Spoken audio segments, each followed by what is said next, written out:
13 বছরের ছোট্ট স্বপ্ন আজ নীরব হয়ে গেছে। হাসির বদলে চোখে শুধু অসহ্য যন্ত্রণার ছাপ রয়ে গেছে। যে বয়সে পুতুল নিয়ে খেলার কথা ছিল, সে বয়সে কেন এত নিষ্ঠুরতা? মানুষের মুখোশ পরে থাকা দানবদের কাছে হেরে গেল শৈশব। আজ আকাশেও কাঁদে, বাতাসও যেন থমকে যায়। একটু শিশু নীরব আর্তনাদ মানবতার বিবেককে জাগিয়ে যায়।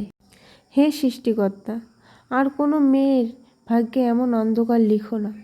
শৈশব শুধু হাসুক, কাঁদুক না কখনো। ওই জাস্টিস ফর বারুইপুর। 13 বছরের যে মেয়েটি আছে, সে যেন বিচার পায়।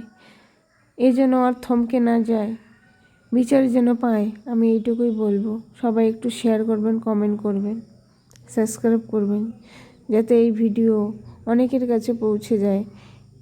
আমাদের পশ্চিমবঙ্গ থেকে পশ্চিমবঙ্গের বাইরেও যেন সবাই দেখতে পারে।